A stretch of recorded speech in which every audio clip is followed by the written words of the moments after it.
América. Hoy tenemos la presencia de Donald Romero, licenciado de aquí en la Universidad del Valle también, y su conferencia es Dussel y la ética de la liberación, un planteamiento para todos, entonces a compartir con el profesor, es de la Universidad Minuto de Dios y también de la Escuela Normal. Bienvenidos a este espacio de empoderamiento de espacios distintos, de una filosofía distinta con miradas latinoamericanas que tanto necesitamos en nuestra ciudad, en nuestro país, en nuestras comunidades. Bueno, muchas gracias. Me honra esta invitación, me siento pues, muy contento. Pues a modo de anécdota, pues contarles un poco de la filosofía latinoamericana. Es un, en esta parte educativa, pues se ha ido forjando de graduados de filosofía, ha ido como devolver hacia las reflexiones en mi años. Eh, tuvimos la oportunidad de organizar un grupo de filosofía latinoamericana, en un momento se llamó Conocer la inquietud de la filosofía latinoamericana. Tuvimos la oportunidad de congregar en ese momento de Marina Duque, Pedro Posada, Delfín,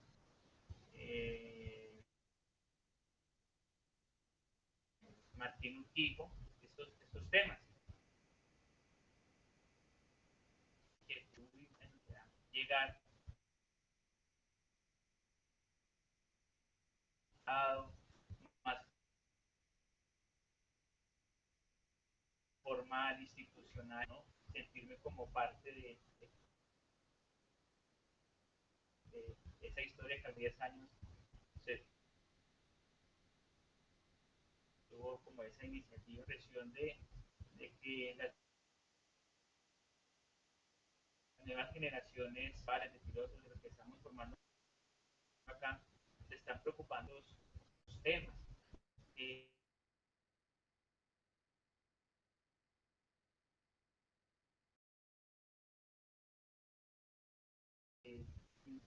y lo más importante es que se está creando conocimiento, se está construyendo al respecto. Entonces, pues felicitaciones a Camilo, estos escenarios necesarios para la universitaria. Bueno, en este espacio, con unas reflexiones en torno a la ética de la liberación. Y más o menos cuáles son esas estructuras y, y tratar de con la posibilidad sociales que están emergiendo de cara a la transformación social. En conferencia mostrar un poco quién es el autor, como esos fundamentos, la estructura de la ética. A partir de ahí empezar a establecer algunas conexiones, algunas reflexiones en torno a surgiendo a partir de las coyunturas políticas para fundamentar sus praxis de liberación y de transformación. Es básicamente eso. Entonces, quisiera de quién es Enrique Dussel.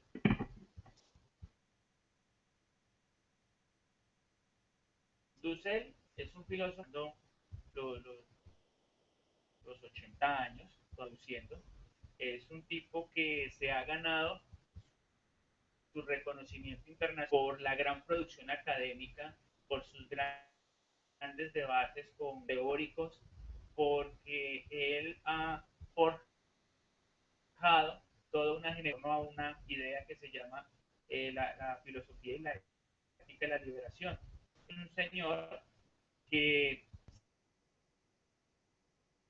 se ha ganado lo que tiene reflexionando y también ha corrido también con la fortuna de, o la infortuna, no sé, de,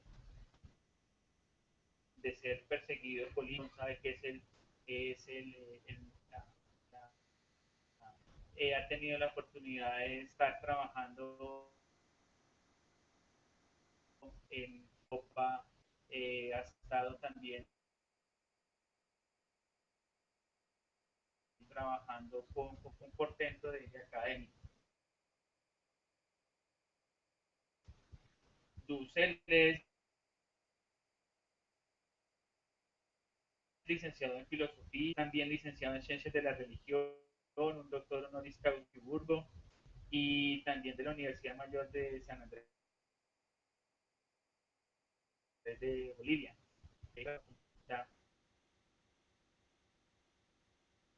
De filosofía y letras de la universidad. ¿Qué más que otro dato?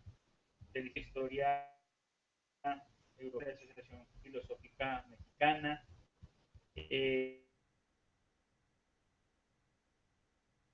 de filosofía africana, filosofía de la liberación, ha sido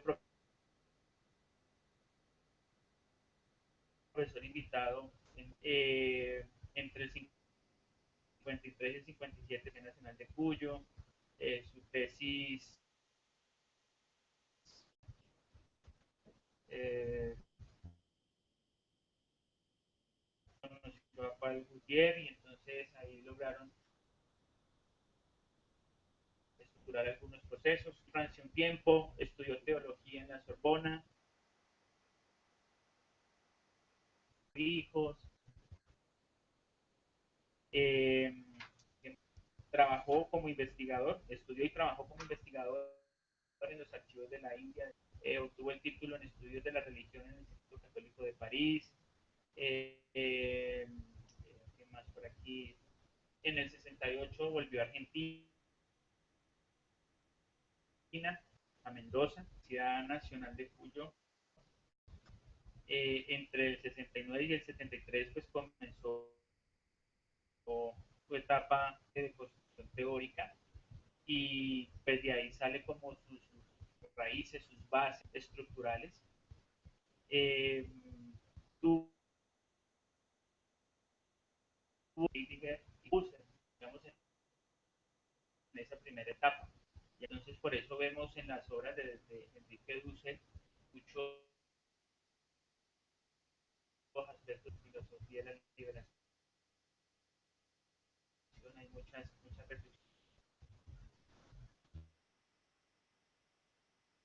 Tuvo también y ahí de Levinas toma el concepto de realidad que ha sido uno de los dos propuestas ética. Ha trabajado con otros filósofos de Argentina, Mario Casals, Osvaldo Ardiles, Juan Carlos Canones, Rodolfo Puz, Horacio Cerruti, y entre ellos, pues, con esa generación crean lo que se ha conocido la liberación. Y pues, ese, esa, esa concepción, ese horizonte, en el segundo Congreso Nacional de Filosofía realizado en la ciudad de Córdoba en el 72. Entonces, cuando de la filosofía latinoamericana, como la génesis después de la liberación, pues ese congreso se vuelve un punto de referencia importante para adelantar la reflexión. Bueno, finalmente, pues ha tenido doctorados honoris causas, ha publicado en muchísimos, le han publicado en muchísimos idiomas, han traducido a diferentes idiomas y el tipo ha sido pues prolijo contextualización, pues, quiero dar a entender que Enrique Dussel, personaje pues aparecido, no es un personaje que es importante por ser comentarista de filósofos, no, es un tipo de conocimiento profundo. A mí me pensar este momento, Enrique Dussel es quizás el único filósofo de América Latina que conoce en profundidad el pensamiento de Marx, impresionante sobre la producción en Marx, y yo creo que supera en mucho a grandes intelectuales marxistas. Yo creo que el trabajo de Dussel en ese sentido es conocido. Yo creo que valdría la pena entrar como a mirar esa posibilidad, el estudio que hace Dussel sobre Marx. Entonces, estamos, produce mucho, está en mucha dinámica, la etapa de la ética, tiene 3 volúmenes de política y está ahora encaminado hacia las alternativas económicas, de economía crítica. Entonces, el tipo, yo creo que tras este vivo nos va a seguir dando muchos elementos importantes para la, nuestra historia y nuestro futuro como continente y como cultura.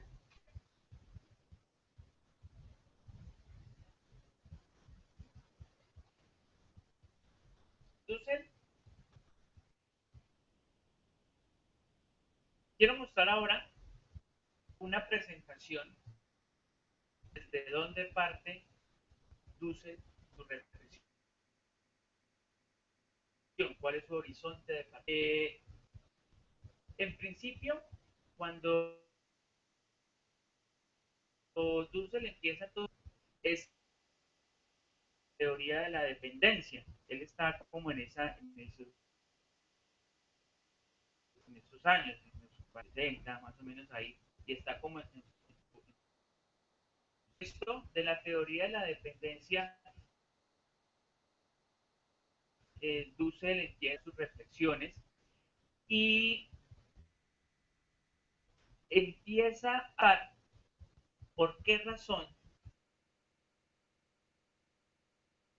desde esa teoría el pueblo latinoamericano siempre lleva a la cuestionar, digamos, el ser latinoamericano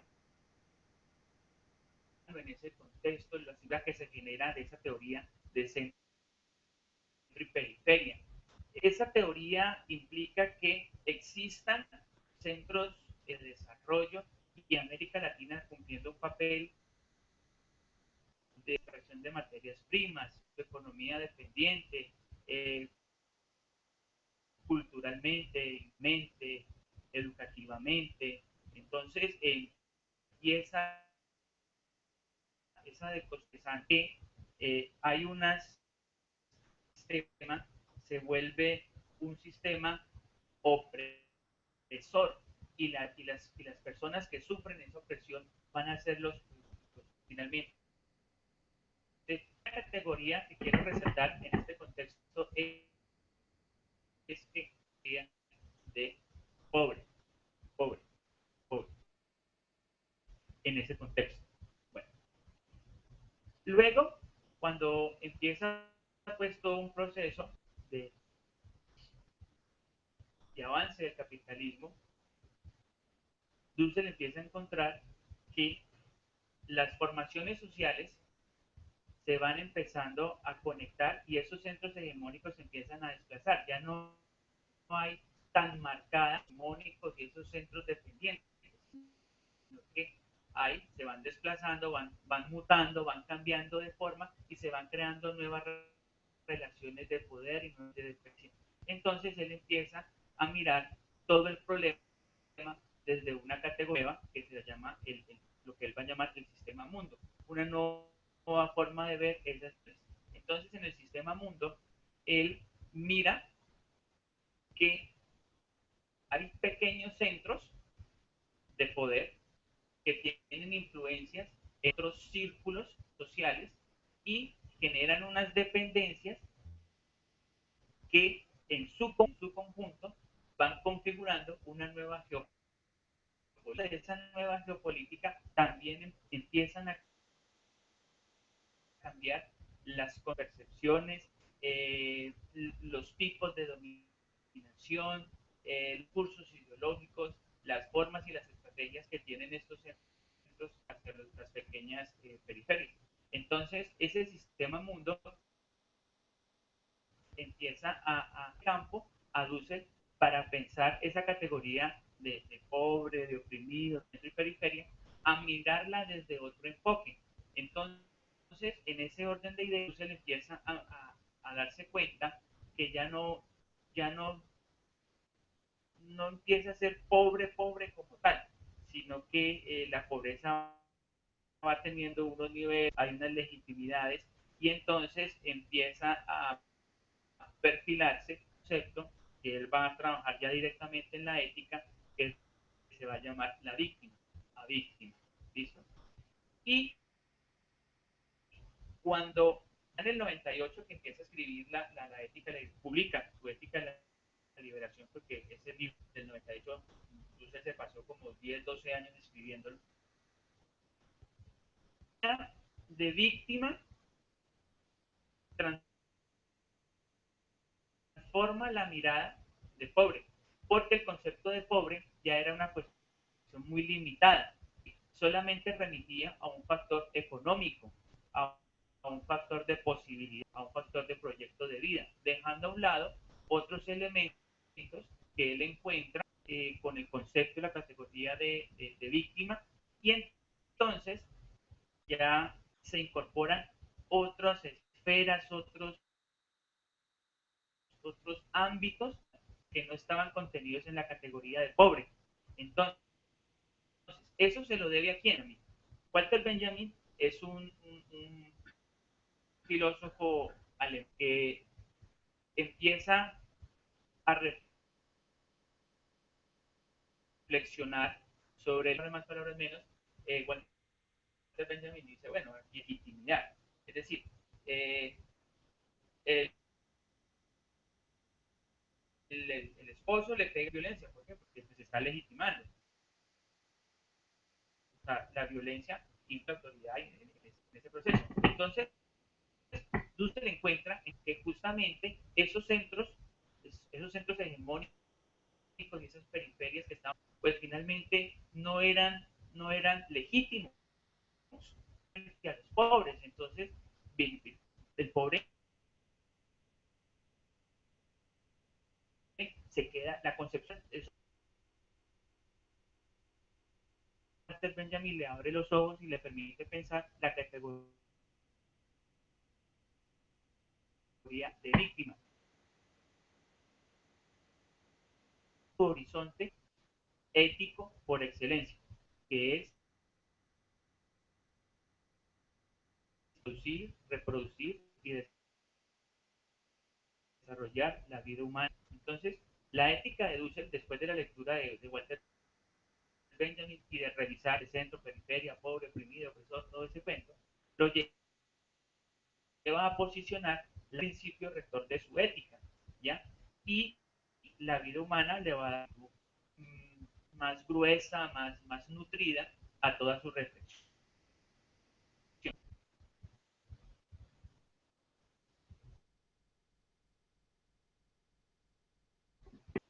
Llegado a ese punto,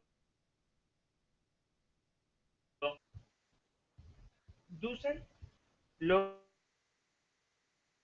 entender que la vida humana es un principio innegociable en cualquier cultura, en cualquier contexto, es un valor universal, es un principio universal.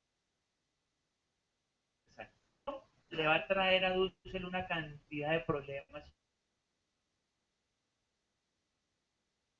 y cuestionamientos, y le va, porque pensar como un valor absoluto es resolver dilemas. Por ejemplo,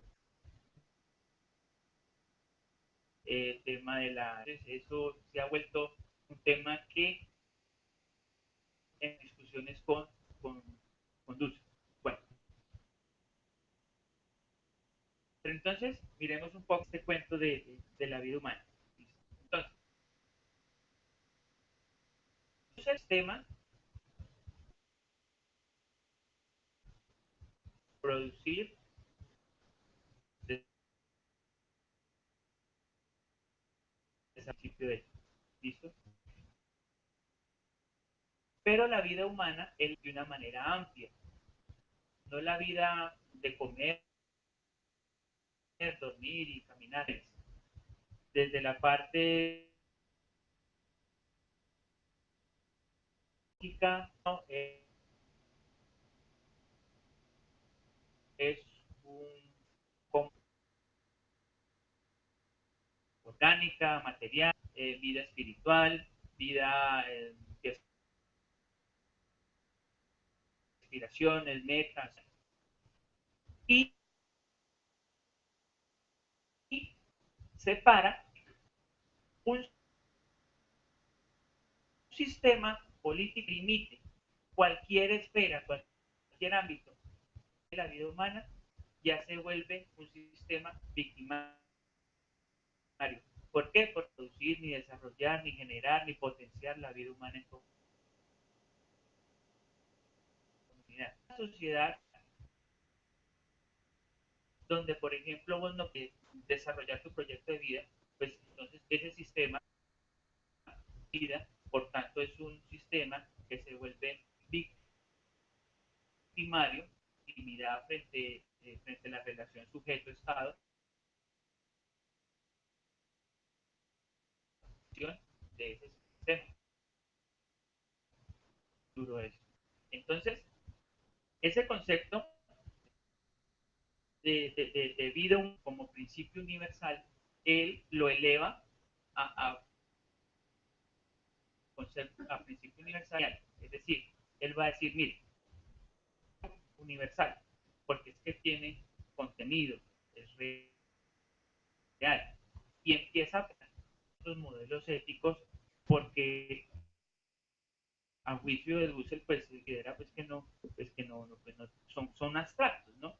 Por ejemplo, por ejemplo con Kant, con Kant, y entonces todo ese cuento, pero que finalmente nosotros somos mucho más que razón.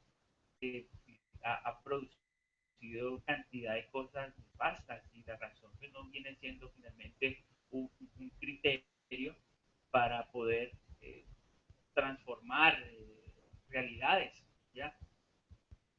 Entonces pelea, por ejemplo, con los utilitaristas. Los utilitaristas también pelea con los utilitaristas porque pues finalmente los utilitaristas se basan pues en la felicidad como fin último de la sociedad. Entonces dice, bueno, pero entonces, ¿quién define la felicidad? ¿Cómo que la felicidad es para uno, para todos? Y bueno, ¿quién la define? Entonces eso pues tampoco es un criterio concreto, esencial para poder legitimar una transformación. Eh, es muy, muy, muy, muy, muy tenaz. Entonces, también con los comunitaristas. Entonces, con los comunitaristas, él por ejemplo, plantea que sí, los comunitaristas parten de considerar al ser humano en la comunidad y el respetar la cultura, pero dice, tienen un problema. El problema es que los comunitaristas a veces sostienen que es imposible entrar a transformar la cultura porque hay que respetar la cultura y los principios de la cultura. Digo, no. Entonces él dice, no. Los principios, los valores de una cultura se pueden con este cuento y entonces ahí él pelea con los comunitaristas. Eso Dussel ha abierto unos boquetes impresionantes para sostener este principio de vida humana.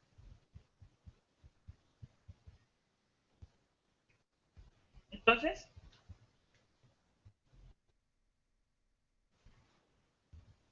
se empieza a desarrollar la liberación del 98 con una estructura, con pasos, con unos mecanismos.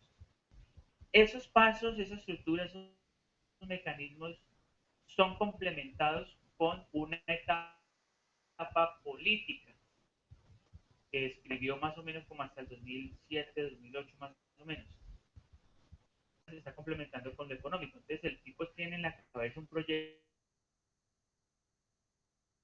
inmensamente formación social. Entonces, Dussel, fundamentando su principio de la vida humana como un criterio material, como un punto de partida concreto para transformar y legitimar los procesos de cambio social, monta tres momentos de argumentación. Y pues se los voy a leer aquí más o menos rápidamente. Los tres momentos son el momento material, el momento formal y el momento de factibilidad. En el momento material es como darse cuenta de víctima toma como referente el principio de la vida humana y desde ahí o no de dicho principio. Es decir, el momento material de este proceso de concienciación pasa por el juicio crítico del principio. Si la víctima halla la negatividad de su vida humana, la imposibilidad de agenciar su vida humana en cualquier nivel de su existencia, sea físico, biológico, histórico, cultural, ético, estético, místico, la víctima se encuentra ante un juicio. El juicio de vida humana le permite tomar conciencia de la negatividad, es decir, si yo no tengo para comer, si yo no tengo para estudiar, si yo no tengo para ser lo que quiero ser, pues sencillamente el sistema es un sistema victimario, no puedo ser. Entonces va empezando a tomar conciencia de su corporalidad, de su existencia, de su negatividad y eso abre paso para el momento formal. ¿Cuál es el momento formal? Es el momento en que la víctima, situación de víctima, construye la teorización y la citación de su condición. Es decir, la víctima empieza a comprender la importancia de legitimar su lucha por la producción, reproducción y desarrollo de vida humana comunitaria. Para tal fin, toma en cuenta tres aspectos importantes: la perspectiva histórica de la alteridad y la razón estratégica.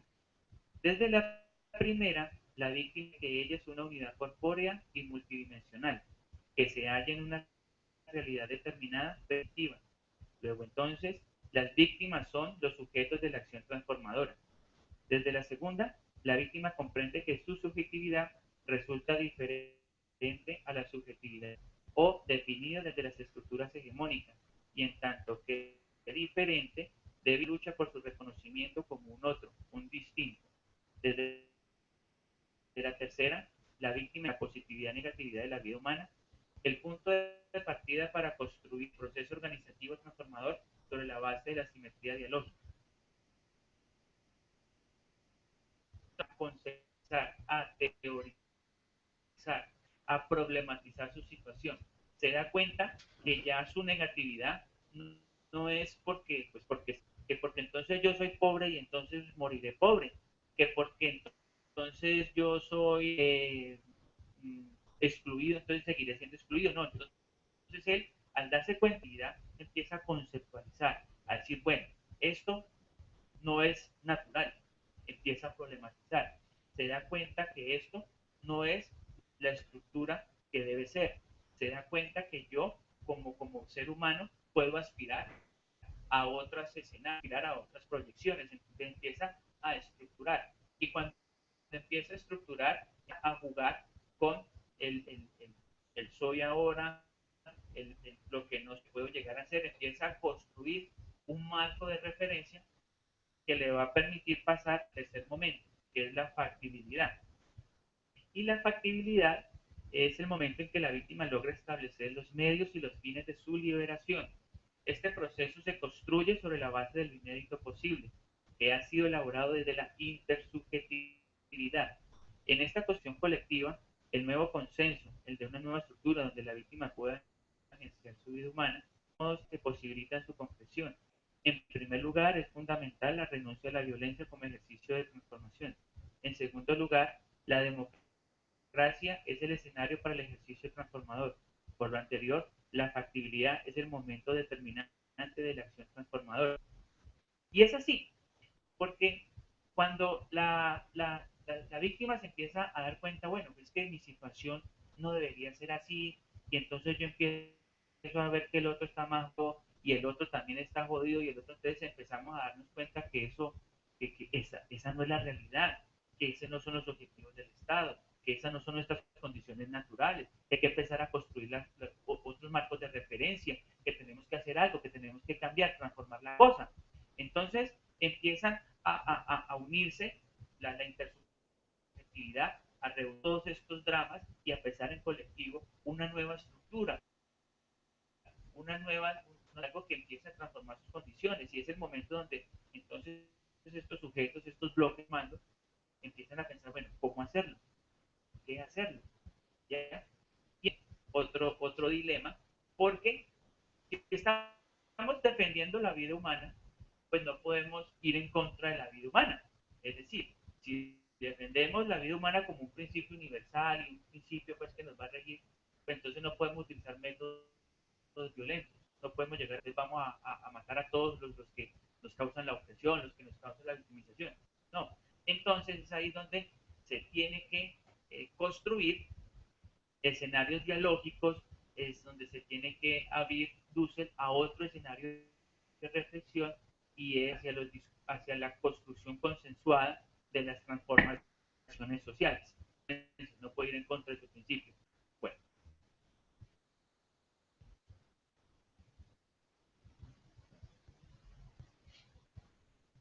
¿cómo se transforman entonces los sistemas sociales dentro, dentro del discurso de Dussel?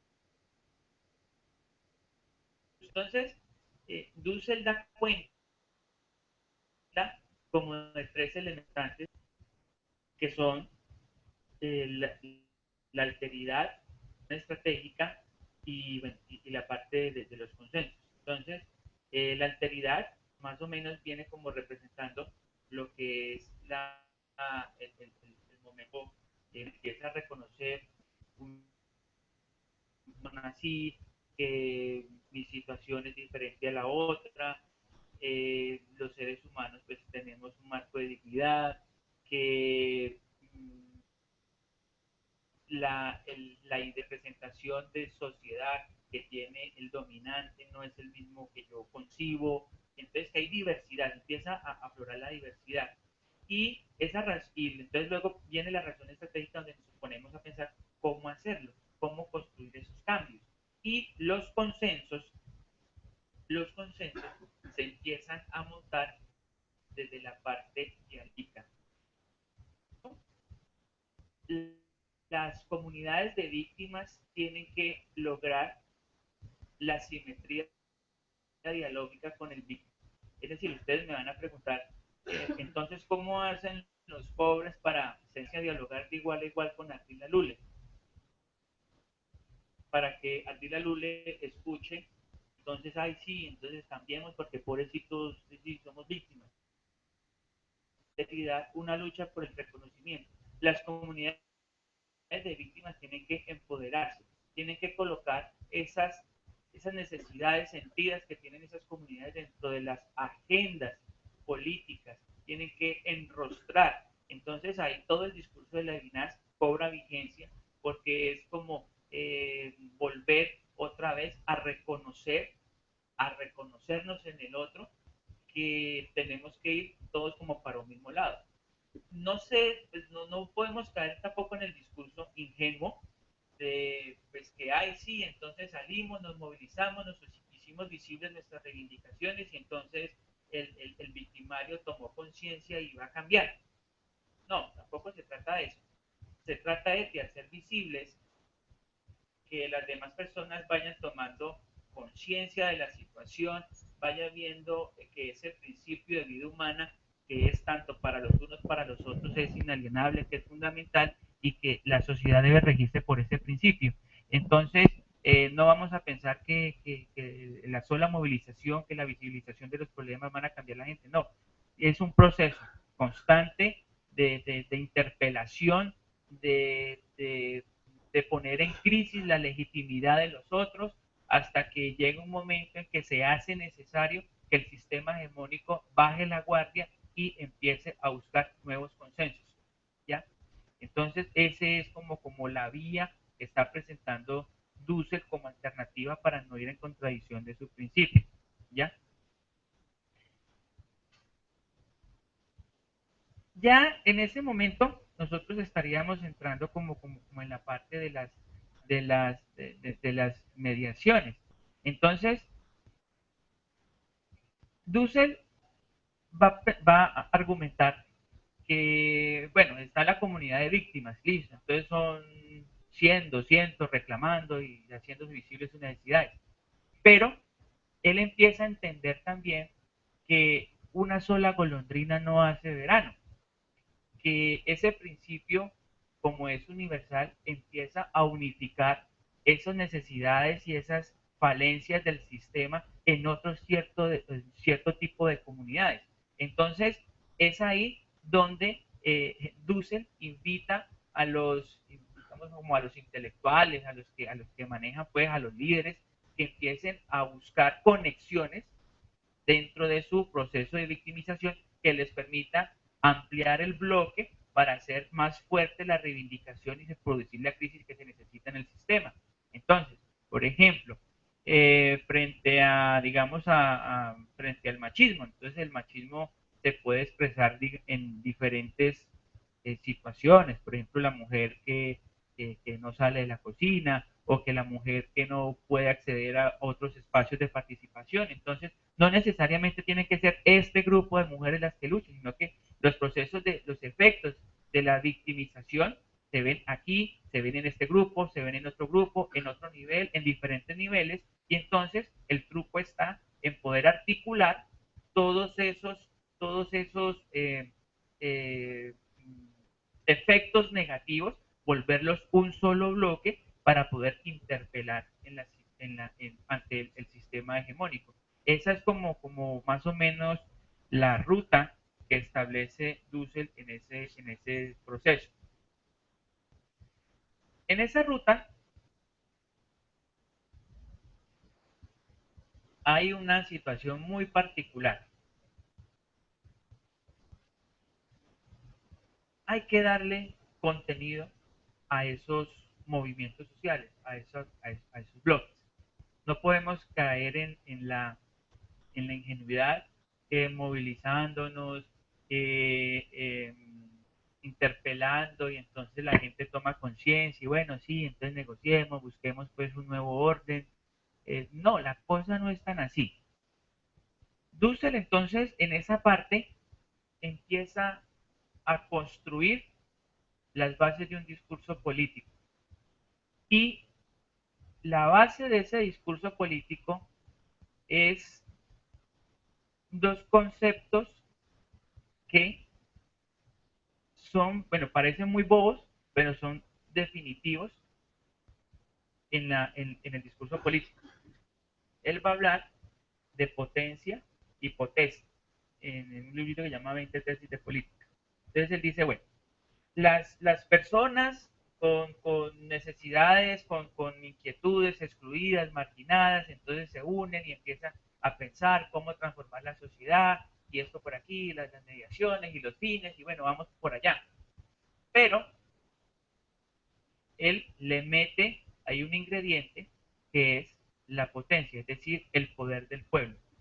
La potencia, la potencia llama él, es ese poder primario que tiene el pueblo, es decir, esa fuerza, ese es el real poder que tiene el pueblo, esa es la autoridad que legitima cualquier ejercicio en las instituciones del Estado.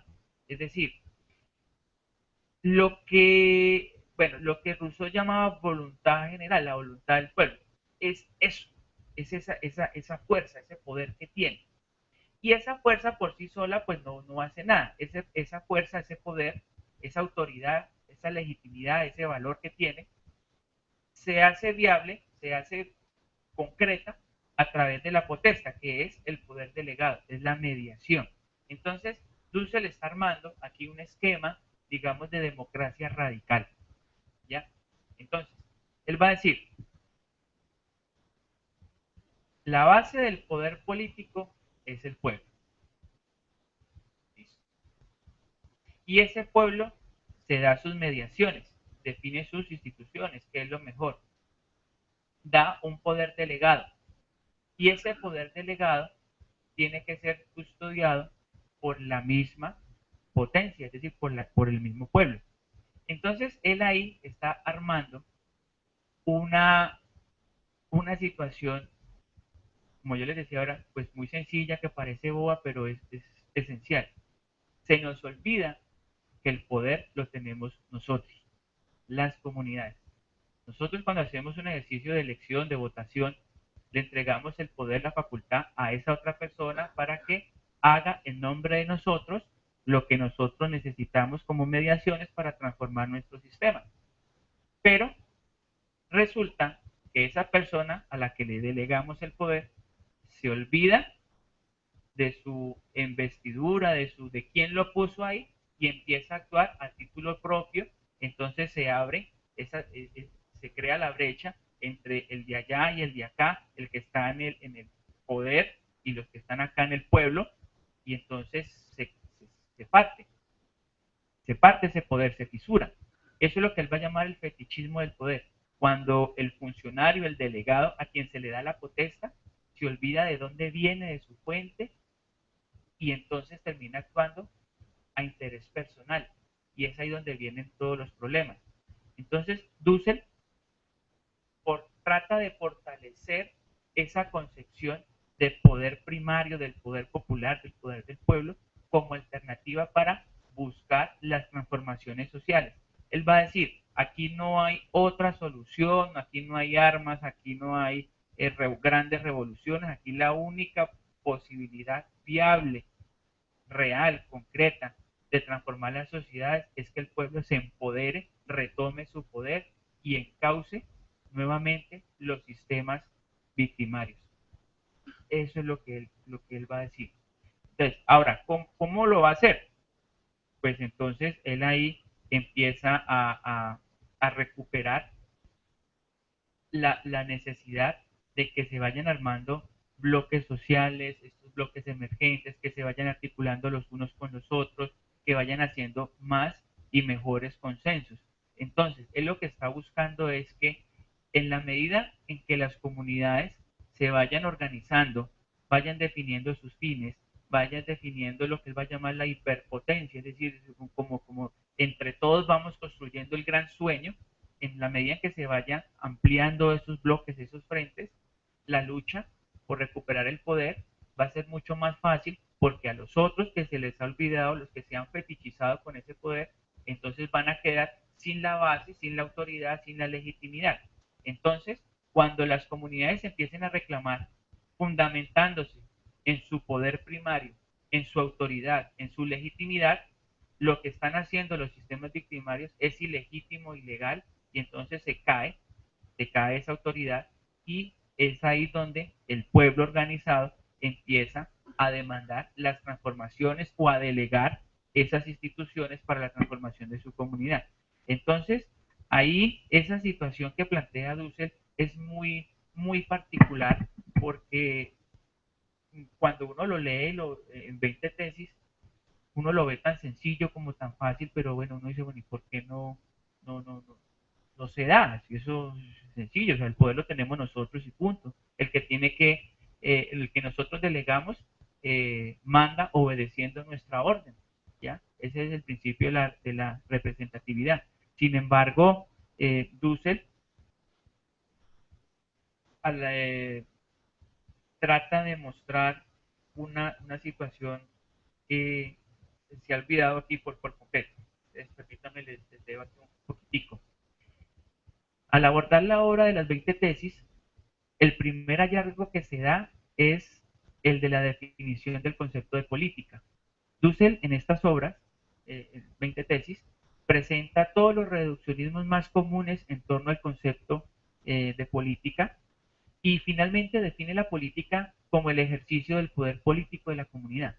O sea, es un ejercicio, es un empoderamiento, es una praxis.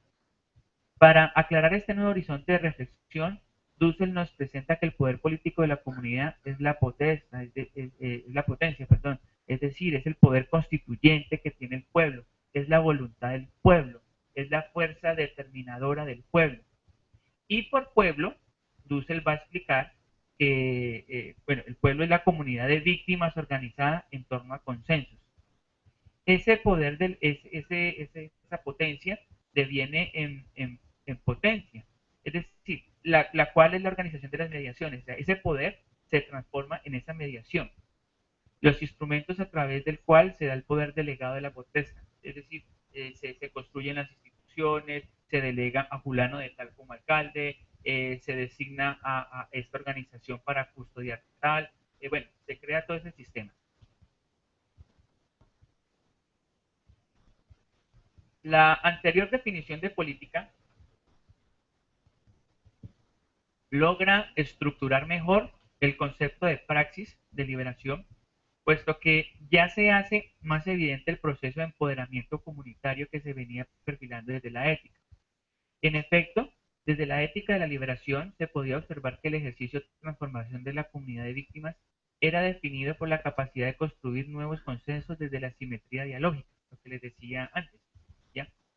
Esta situación necesariamente mostraba un proceso de empoderamiento comunitario en la medida en que la comunidad se ve obligada a organizarse y definir proyectos de transformación.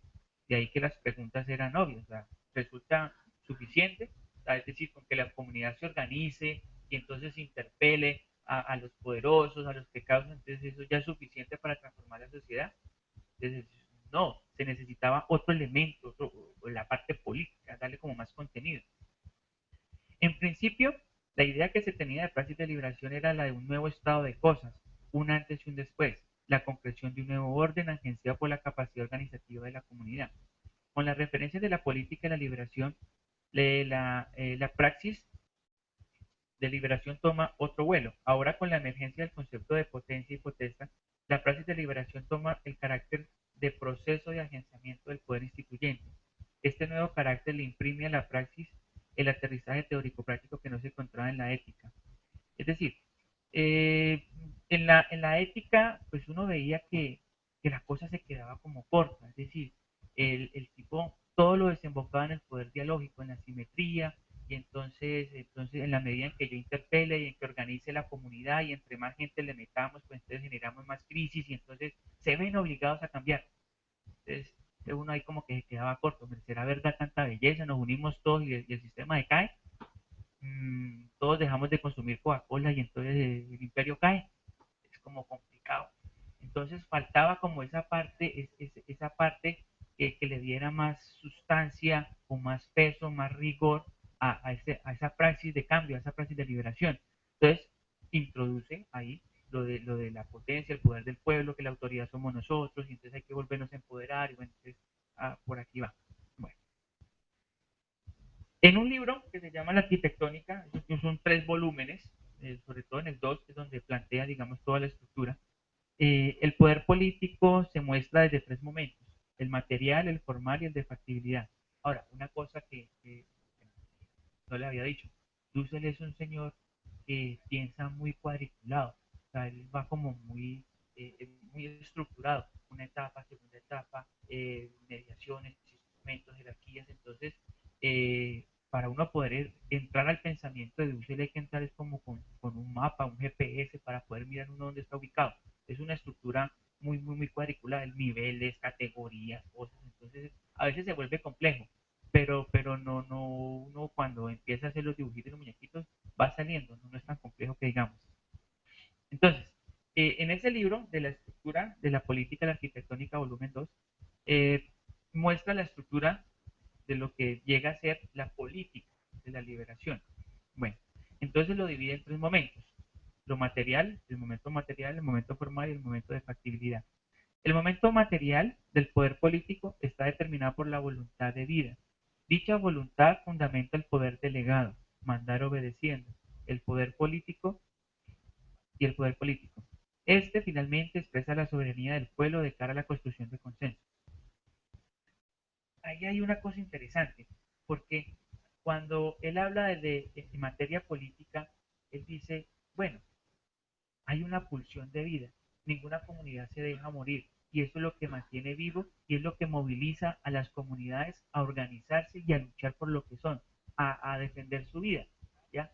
Entonces, esa pulsión de vida es lo que mueve, es la gasolina que mantiene prendido ese motor de la potencia, el que somos y que somos nosotros, ¿ya? Bueno, la esfera formal del poder político posibilita que desde la praxis de liberación se legitimen y legalicen las mediaciones e instituciones necesarias para la producción y desarrollo de la vida humana comunitaria, asegurando la sostenibilidad histórica de dichas mediaciones. Desde la esfera de la factibilidad, la praxis de liberación puede desarrollar relaciones intersistémicas en el campo político, sociedad política, sociedad civil, que dan gobernabilidad a las estructuras que agencian la vida humana comunitaria. La parte formal es la que le da la legitimidad de lo que hacen las comunidades para poder construir sus mediaciones. Es decir, por ejemplo, lo que pasó, por ejemplo, con eh, lo de los paperos. ¿Sí? Ellos tenían unas necesidades, se organizan, salen, visibilizan sus demandas y entonces como mediación utilizan la mesa de diálogo, que es la que le permite y le da legitimidad de diálogo para poder ser un interlocutor válido con el Estado.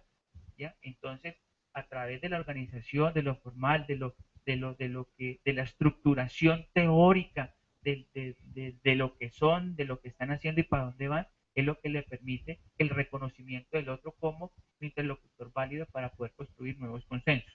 ¿Ya? Entonces, esa parte formal es lo que le da validez y legitimidad a lo que hacen las comunidades de cara a la transformación de sus procesos. Desde la esfera de la factibilidad, la praxis de liberación puede desarrollar relaciones intersistémicas. Bueno, esto es lo que les comentaba ahora. O sea, a veces uno no logra entender, bueno, cómo alrededor de una necesidad, un tema, una coyuntura, se empiezan a unir diferentes fuerzas, diferentes comunidades, gente que antes se odiaba y ahora, pero porque todos nos llevan a un fin. La factibilidad es lo que les va a permitir a las comunidades ampliar su poder, ampliar su base. Entonces es ahí, bueno, pues no es muy acertado el ejemplo, pero digamos es como lo que trataba de hacer bueno, el polo en esta coyuntura política, ¿no? Tratar de sumar o con otros a pesar de que hay unas diferencias, bueno, pero pues entonces juntémonos para poder concretar estos objetivos a pesar de la diferencia. Entonces la factibilidad es lo que me va a permitir, bueno, en últimas, digamos, ser sensatos y aterrizar las posibilidades reales de concretar las cosas. ¿Ya? Eso es un elemento importante.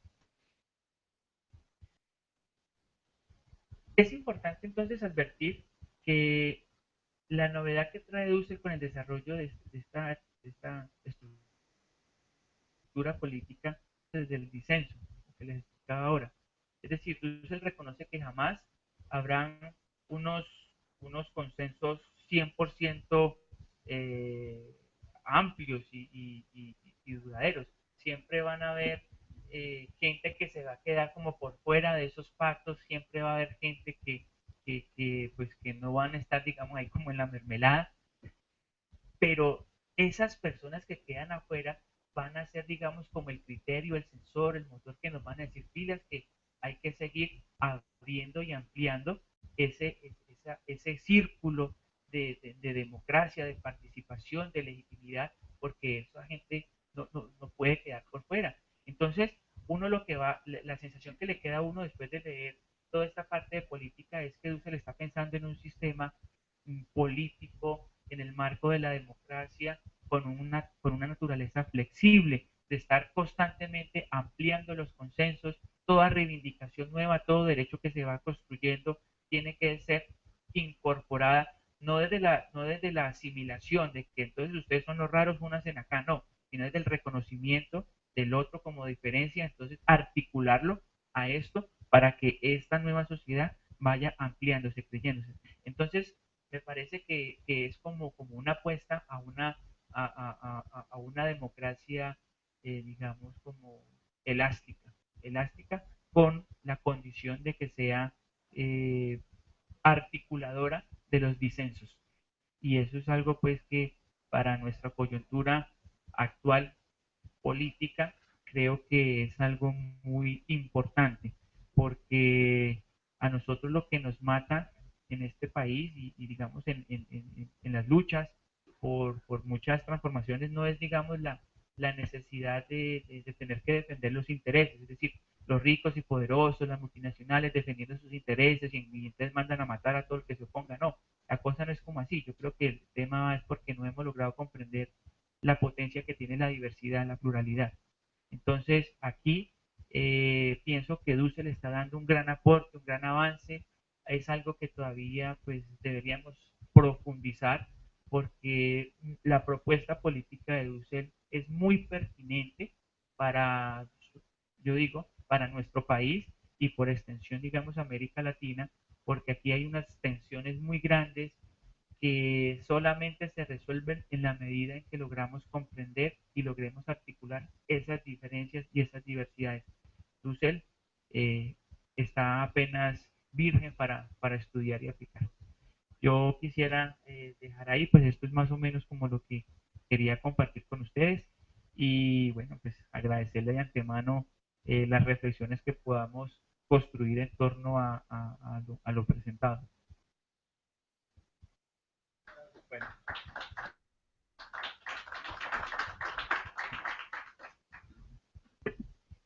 Bueno, preguntas, inquietudes, sugerencias, comentarios.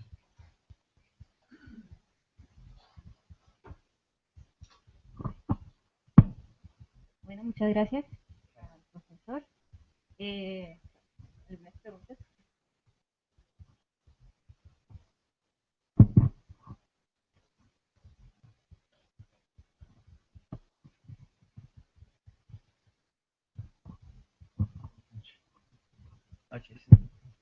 Ayintuta mashi, Ipaishani Sunkupaita, Sunkunaika, Yukto Sunkumai. Imaina Dusel Sunkaiti y Sunpai. Muy buenas noches a todos y presentes al Mashi por habernos hablado sobre Dussel, Pacha Kanshay, descendiente de la comunidad indígena Yanacón. Tenía dos preguntas. La primera era cuando plantea sobre el proceso de vida, ¿sí? Y sobre las políticas de vida. Si se va a establecer un proceso, trayéndolo un poco más acá, ¿cómo sería el diálogo de las políticas de vida frente al tema del aborto, por ejemplo? Porque si se va a defender la vida en todo su contexto, siendo vida, independientemente de por donde llegue, ¿cómo tomaría Dussel el tema del aborto como un proceso de diálogo dentro de la posición de la mujer que desea tener este espacio y de lo que representa esa vida que ella está gestando? Sea, digamos así, por una variante directa o indirecta frente al caso que le haya sucedido. Y segundo, cuando plantea Dussel, habla usted de que Dussel plantea que en una sociedad no es necesaria las revoluciones, sino entregar el poder al pueblo. Yo me remitía a las luchas que ha tenido Sudamérica, Tahuantinsuyo, anteriormente, y el Semanáhuac, frente a la posición de las comunidades y lo que representan las comunidades en sus territorios. Por ejemplo, si bien es cierto, hay un poder amangualado que no desea soltar o que no desea abrir el diálogo frente al otro y que a las mismas comunidades les ha tocado hacer unos procesos de enfrentamiento para poderse mostrar más que visibilizar, ¿sí? Y entender la posición que está tomando desde el carácter cultural que cada sociedad maneja. Por ejemplo, Colombia no tendría el primer pueblo libre en Sudamérica, como lo es el Palenque de San Basilio, si no se hubiera manifestado la lucha de Bencos-Biojó, que pese a toda la coyuntura que estaba viviendo España, dieron el Tratado de la Libertad y aún así lo cogieron después, tiempo, yo creo que unos 2, 3 años, yo creo que los hermanos afro sabrán más de eso, lo cogieron caminando solo y después de haber dado el papel de libertad, haber sido un afro libre, lo apresaron y lo mataron. Entonces, lo mismo pasa con las luchas aquí en, digamos, en el Cauca, nosotros como comunidades indígenas fuimos instruidos por el mayor Manuel Quintín Lame, que dentro del proceso de visibilizar el proceso con pedagogía, ¿sí? Y no con armamento, no estoy hablando de la guerrilla de Quintín Lame, sino estoy hablando de Taita Manuel Quintín Lame, como proceso de un indio que se resignifica a sí mismo con su identidad y sale a las comunidades a devolverle la identidad a esos seres específicos. Y que pese a eso fue apresado muchas veces en Popayán con cargos de, digamos así, de querer hacer revoltura y de todo esto cuando siempre estuvo fue manejando una pedagogía de identidad, ¿sí? Entonces, al decir, y también nos vamos, por ejemplo, a las luchas que tenía Simón Bolívar en estos territorios, de que él dice, bueno, la lucha no, de Simón Bolívar con las comunidades no fue simplemente visibilizada, sino que tuvo que haber hecho un proceso de legitimizar la libertad por medio de una lucha, y no se intentaba así establecer una revolución para imponer una dictadura, ni tampoco una dictadura para mantener una revolución. Si bien se sabía, Simón Bolívar en sus escritos y en sus cartas siempre pretendía entregarle el poder a un pueblo inmaduro en aquella época. Entonces, en esa misma condición, Dussel plantea que no es necesaria una revolución, sino devolver el poder al pueblo. Entonces, aquí yo partiría de, bueno, ya hablemos de la Comisión Trilateral, el Fondo Monetario Internacional y todo el movimiento sionista a nivel mundial que tiene el poder amangualado en sus manos. ¿En qué momento van a decidir entregar el poder, sí, a los que se encuentran en la pirámide en la de abajo, sí, a la base?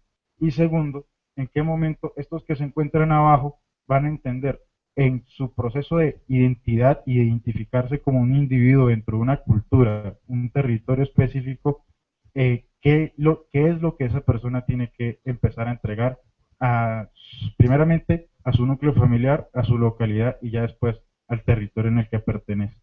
Entonces, cuando hacías esos dos planteamientos, bueno, yo me discutía eso, decía, bueno, ¿cómo se va a decir no es necesaria una revolución? No estoy hablando de que tengamos que hacer un proceso bélico, pues para poder hacer visibilizar al que se encuentra oprimido. Tú ponías un ejemplo, por ejemplo, los paperos en Boyacá. Hace poco nos encontramos allá en Duitama y hablábamos con los machis de que cómo fue el proceso de los hermanos de Boyacá y con todo el proceso del Cabildo Muisca y el proceso de los eh, Sogamuxi, que fueron los que apoyaron el proceso de los paperos y fue cuando salió Mario Pachón como vocero. Yo me preguntaba, ¿ellos visibilizaron o simplemente hicieron una manifestación frente al proceso que estaban viviendo? ¿Y cuál fue la reacción del gobierno en los territorios? ¿Sí? Porque también no es simplemente la reacción de uno de tratar de visibilizar, sino cuál es la reacción de aquel que intenta invisibilizar al otro por la fuerza bruta también.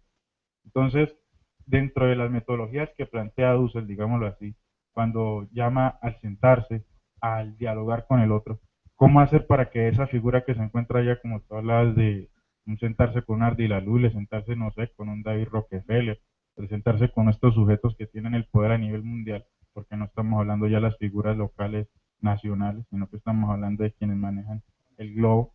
¿Sí? ¿En qué momento ellos van a pretender hacer eso si no se visibiliza primero un proceso de lucha? Entonces, digamos que hablando un poco sobre el tiempo, Dussel, yo podría pretender que él se para ahora a decir, ahora sí sí hay la posibilidad de un diálogo, pero porque es que ya han habido muchas muertes, porque es que ya ha habido un proceso de visibilización, porque es que ya han habido casos en donde quienes han intentado hacer luchas conscientes han sido asesinados. Mahatma Gandhi no levantó una piedra ni un rifle contra alguien y los asesinaron, ¿sí? Entonces, la pregunta es esa, bueno, ¿cómo llegamos a una comunidad específica a tratar de desarrollar una metodología que plantee Dussel frente al entregarle el poder a la comunidad y muchas gracias.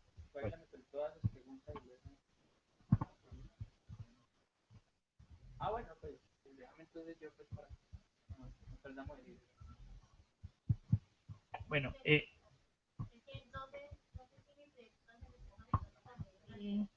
Hay un, acá hay un orden, aquí quiero la palabra también, entonces,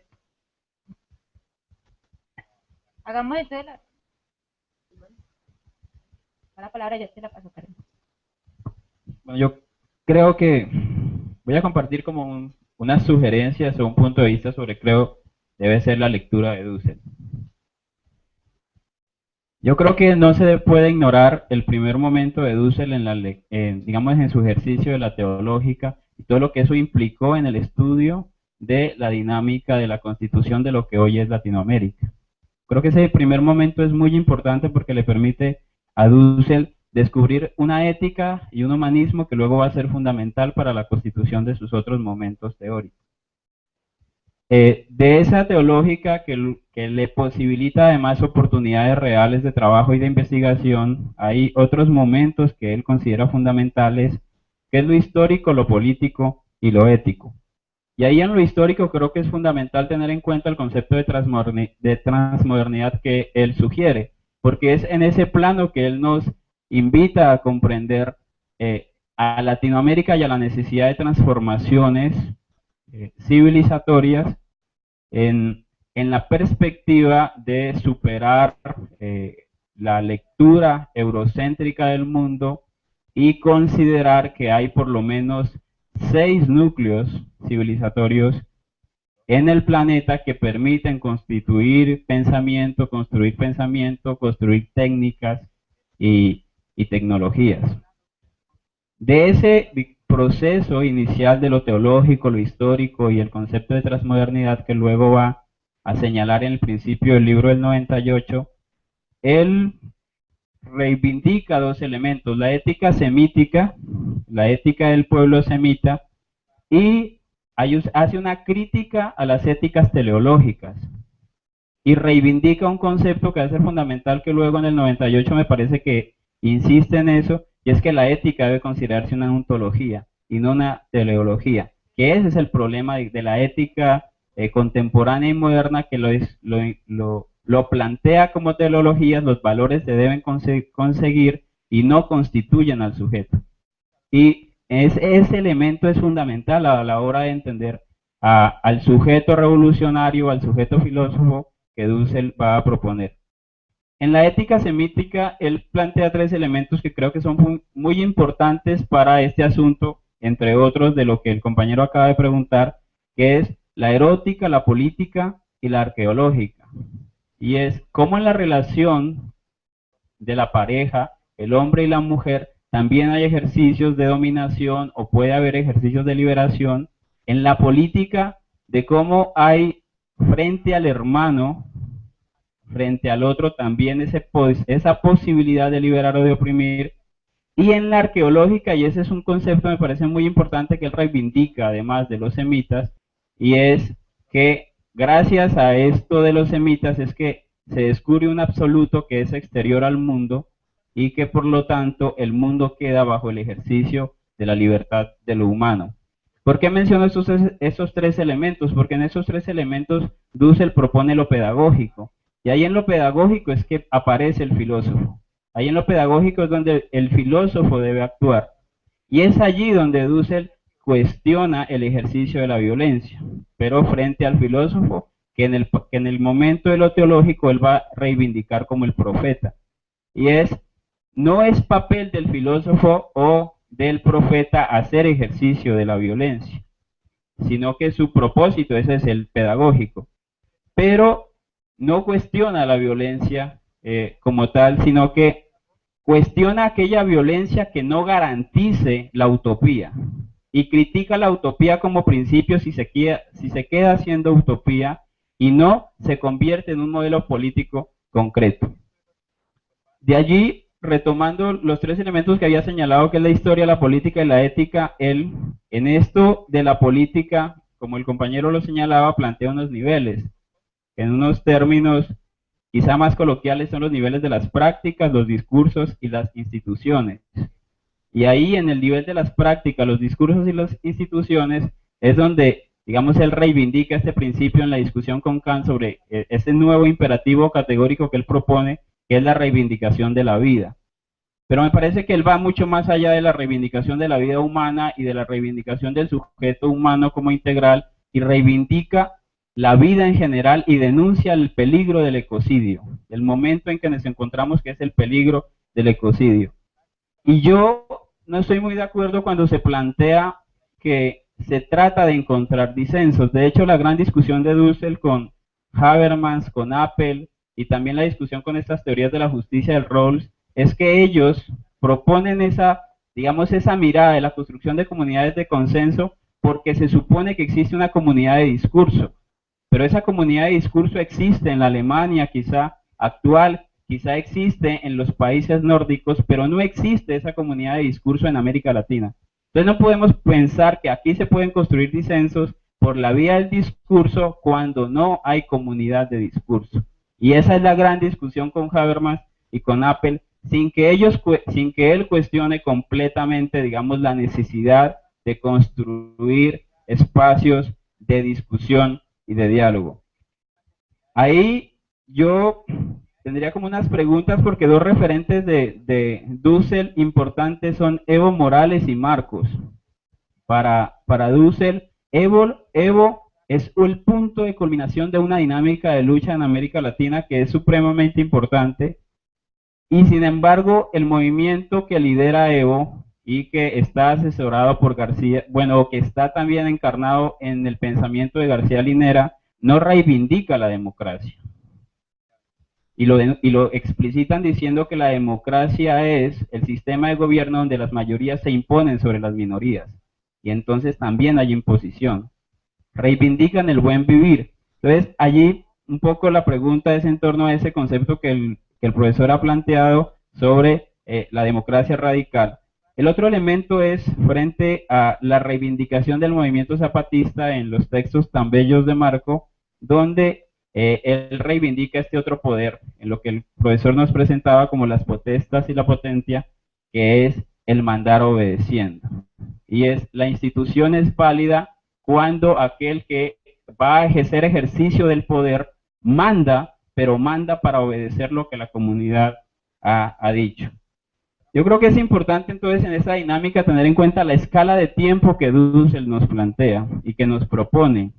Nos propone una historia mundial, hacer una historia mundial e irnos incluso hasta los primeros 6 núcleos de civilización y desde allí poder entender algo que para él es muy importante y que el profesor planteaba para la década de los 50 y los 60, que es el momento significativo que América Latina está jugando.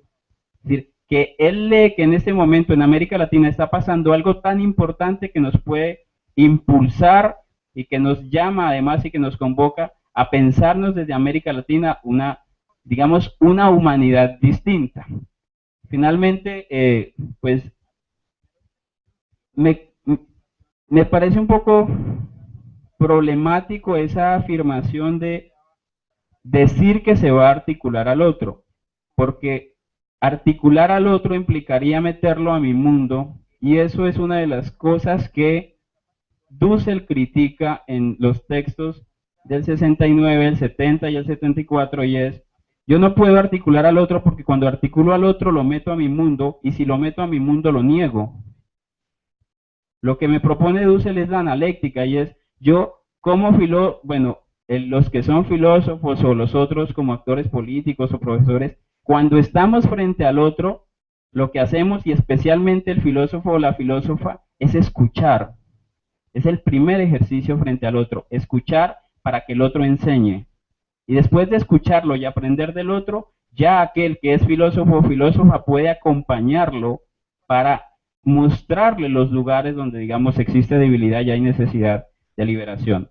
Finalmente, él dice que todo sistema genera víctimas, que todo sistema genera víctimas, que siempre va a haber víctimas, que no hay sistema perfecto, y que por eso hay los filósofos y las filósofas, o lo que él también reivindica siempre, que es el profeta, debe estar en actitud siempre crítica para denunciar incluso a aquellos que fueron sus compañeros durante el proceso de liberación y que cuando ya hayan triunfado en la revolución seguramente lo van a perseguir e incluso le van a matar por hacer la crítica en ese nuevo sistema que también genera víctimas.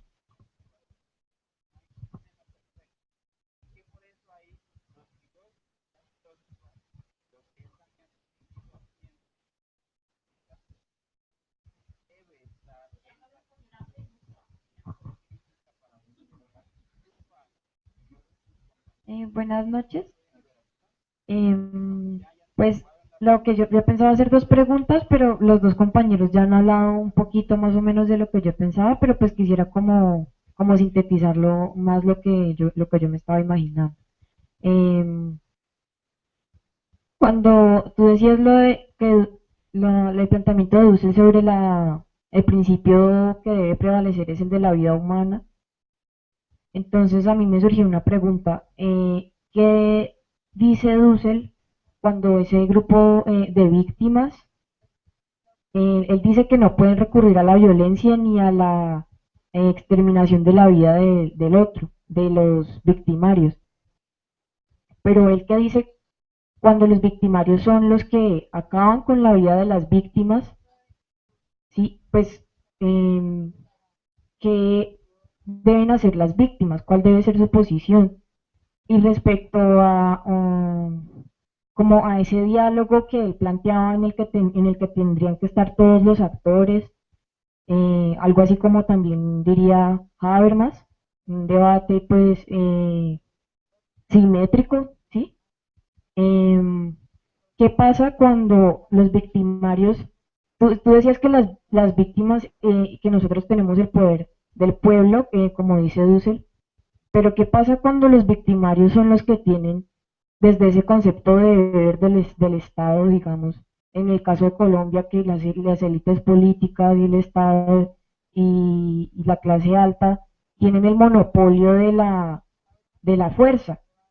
Entonces, ahí no podría haber como algo parecido a lo que decía el compañero ahorita, no podría haber un debate ni un simétrico, y así los otros tengan las argumentaciones que tengan, como es el caso también que ponía de los zapatistas, que ellos recurrieron al diálogo por muchos años con el Estado, y el Estado hacía que los escuchaba, pero al final o sea, los traicionó, y por eso los zapatistas se replegaron en ellos, porque vieron que no veían en el Estado algo confiable.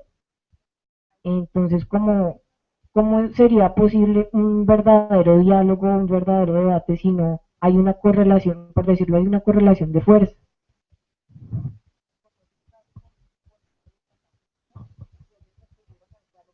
A mí me surge una inquietud y es, ¿qué sucede o no sé, en qué momento reflexiona Dussel sobre la no posibilidad de que la víctima se legitime, es decir, no se reconozca como tal? ¿Qué sucedería ahí con todo ese proceso?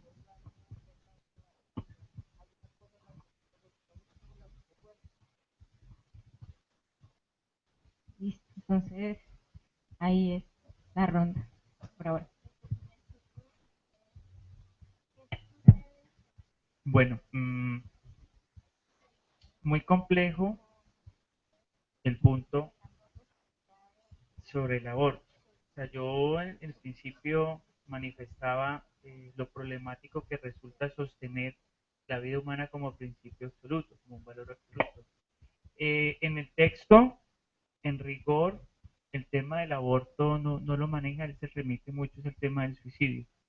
Haciendo ya una extrapolación teórica sobre el tema, yo me atrevería a pensar que el tema del aborto desde el enfoque de Dussel tendría que resolverse en la medida en que ese, esa decisión pase por las mediaciones factibles, es decir, como de las posibilidades reales de tener ese nuevo ser, posibilidades de calidad de vida, diría yo.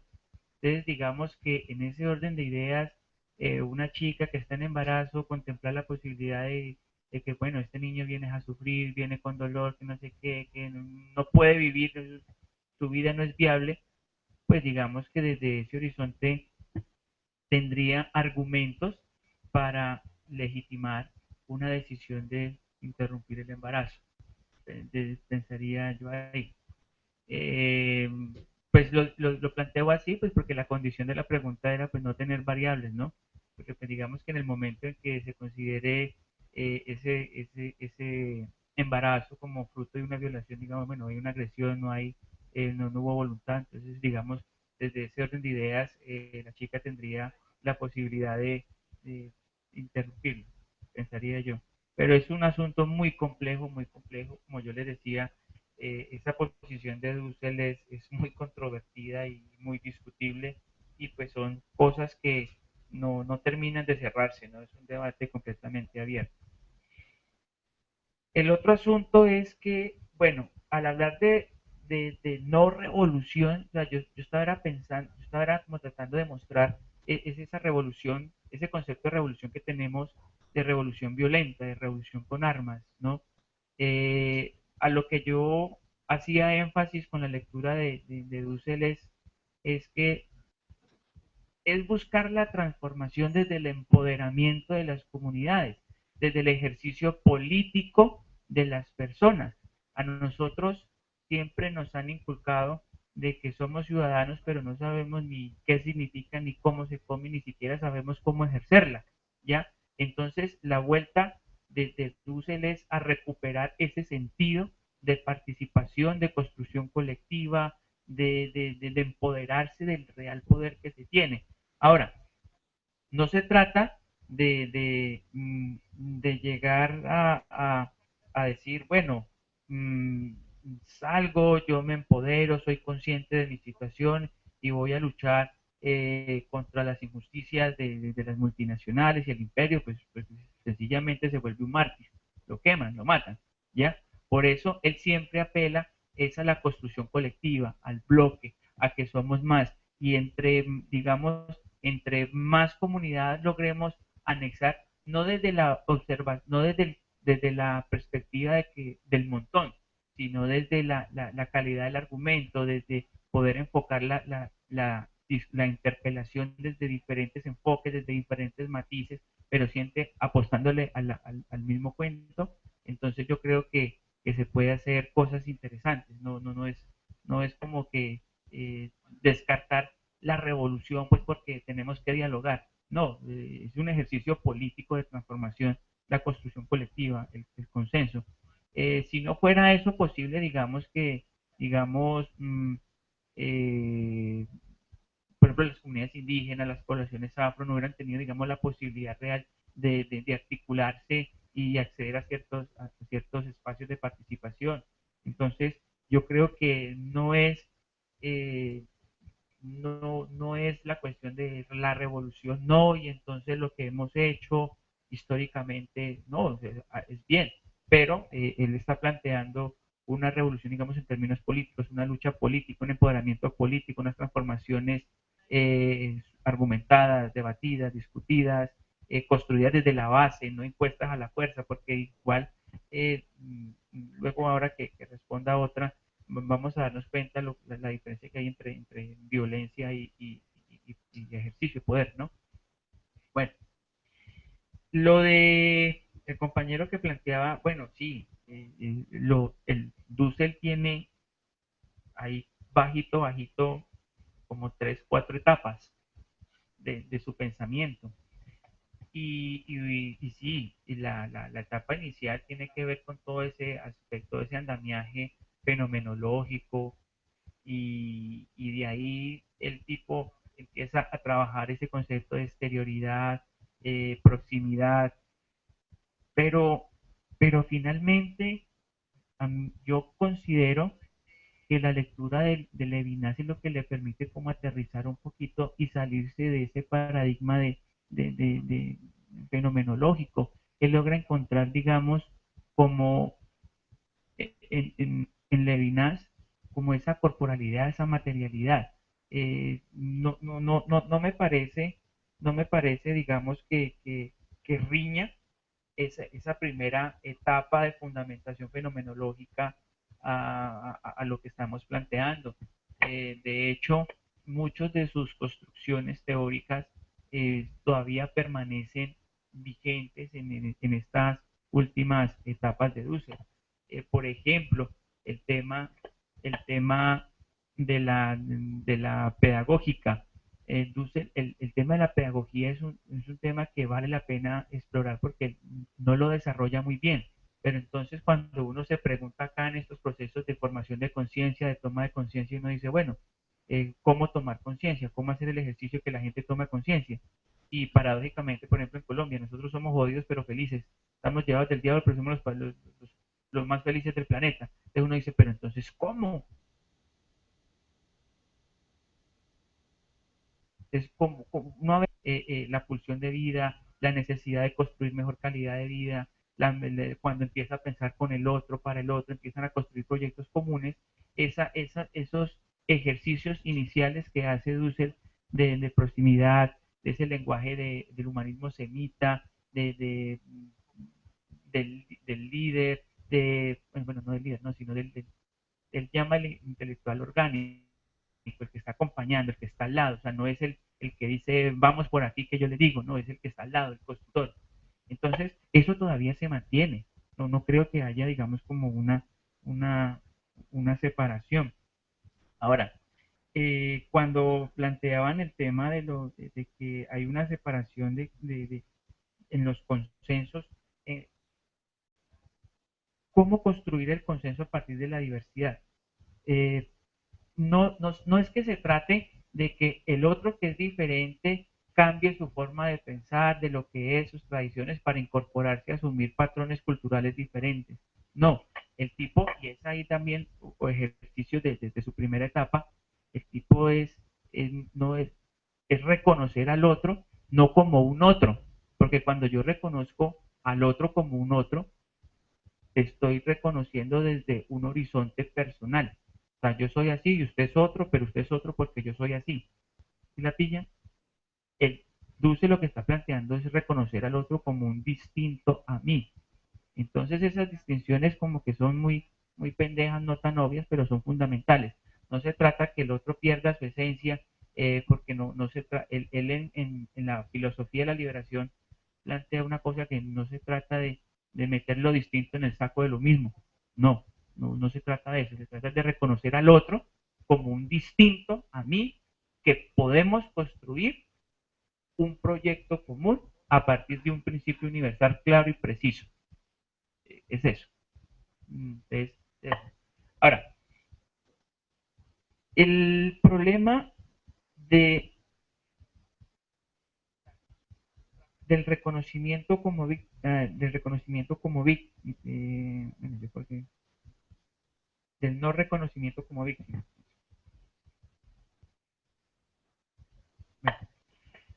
Yo creo que esa posibilidad, pues como que no cabe, finalmente. Es decir, todos de cierta manera reconocen su grado de, de victimización, ¿ya?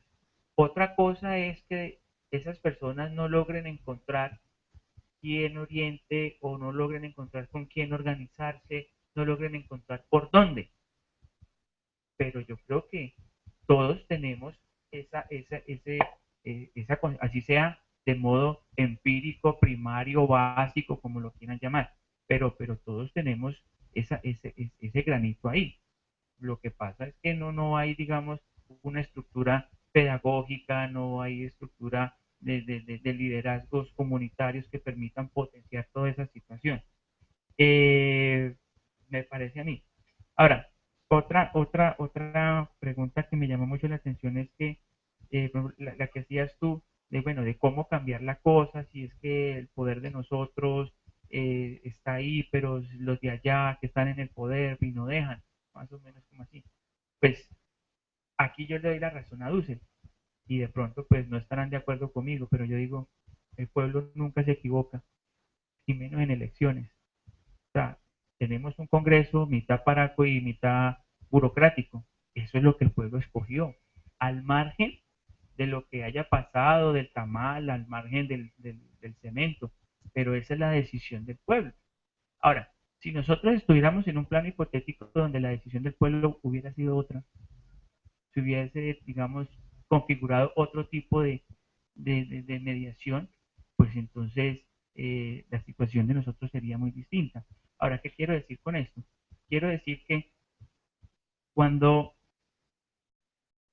cuando el pueblo toma unas decisiones, esas decisiones son legítimas y son decisiones que le dan a esas representaciones, esas instituciones, toda la legitimidad para obrar en nombre del pueblo, así sea en contra del pueblo, pero lo están haciendo y es legítimo.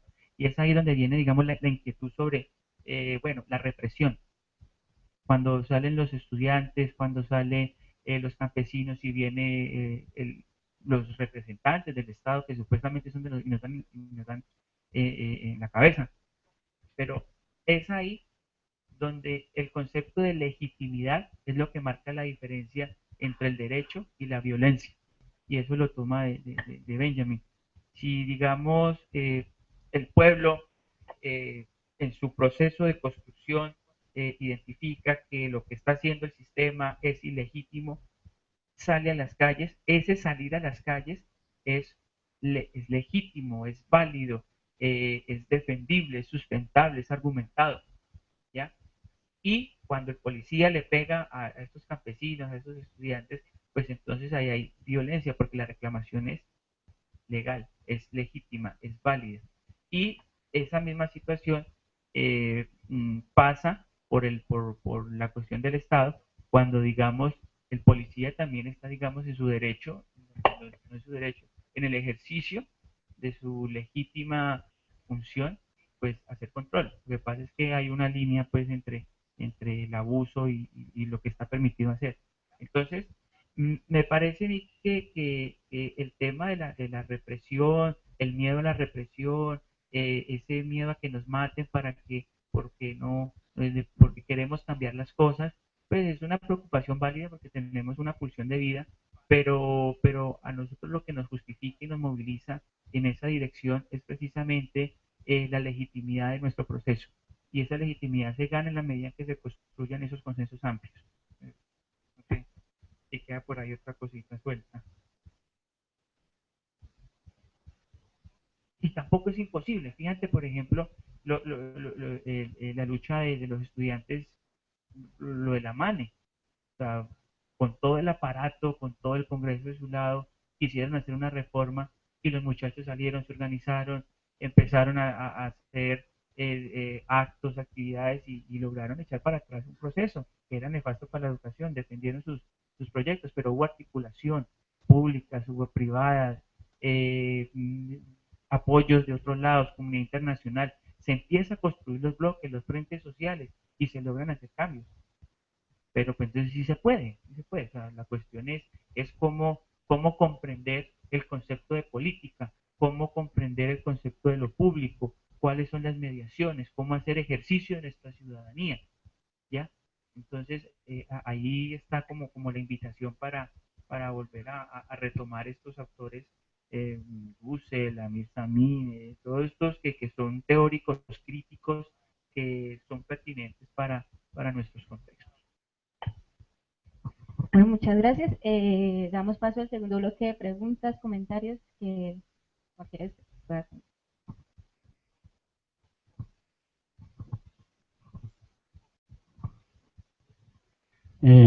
Bueno, Ronald, pues primero agradecer tu exposición. Me pareció muy fluida, muy digerible, porque ya como tú decías, pues Dussel es un autor bastante riguroso, se está escribiendo desde la década, creo que de los 60, los 50, y no es fácil entrarle. Como bien decía, es sistemático, y leer la ética de la liberación en una primera lectura uno no entiende muchas cosas, y más bien lo que sucede es que es como una invitación leer ese libro a seguir escudriñando más qué es lo que quiere decir y a leer las obras del primer Dussel. Y también pues como agradecer digamos como un integrante más del grupo de estudio de filosofía, la pertinencia de las preguntas y las interpelaciones que han hecho y el interés por el tema, porque pues uno se pregunta, bueno, si aquí en el departamento de filosofía de la Universidad del Valle, digamos hay una rigurosidad académica, un rigorismo kantiano si se quiere, y se dan el lujo de negar un pensamiento crítico latinoamericano, filosófico, ¿por qué no están dando el debate? O sea, ¿por qué no están aquí las personas, los profesores, los académicos, los docentes, que sin más van negando, ¿sí? De una, o sea, ellos van diciendo, no, aquí no existe eso. Entonces, pues estos son los espacios académicos formales, pues para dar la discusión, y sin embargo, pues, pero bueno, es como ir taladrando, ¿no? Ir abriendo brecha en el camino. Eh, lo otro que quería hacer simplemente era como unos comentarios frente o respecto a las opiniones, a las preguntas que se han señalado. Eh, bueno, frente a la cuestión de la no revolución, como tú lo decías, de pronto no es tal, digamos, no es una no revolución, porque de hecho el planteamiento de Dussel pasa por un reconocimiento de la negatividad de la víctima, es decir, pasa por un reconocimiento de los hechos reales, de cómo un sistema económico, político, cultural, desde una visión totalitaria, si se quiere, o desde la totalidad del sistema, lo que ha hecho es subsumir a todos los que son distintos y encajarlos en un solo modelo, en un pensamiento único. Y eso pasa por un hecho de negación de la vida corporal, incluso. Es lo que hicieron los europeos al llegar aquí con ese tal encuentro o descubrimiento, entre comillas, de América. O sea, es el arrasamiento de la alteridad, es el arrasamiento de no de la diferencia, sino de lo distinto, ¿no? Porque es que Dussel le hace una crítica a Hegel por su, por su postura del sistema y la totalidad, ¿no? Como la totalidad subsume al otro, pero en última no es una subsunción, sino que una subsunción negativa. Entonces él va y escudriña en otros filósofos y encuentra lo distinto, que es otro que otro, es otro que el sistema.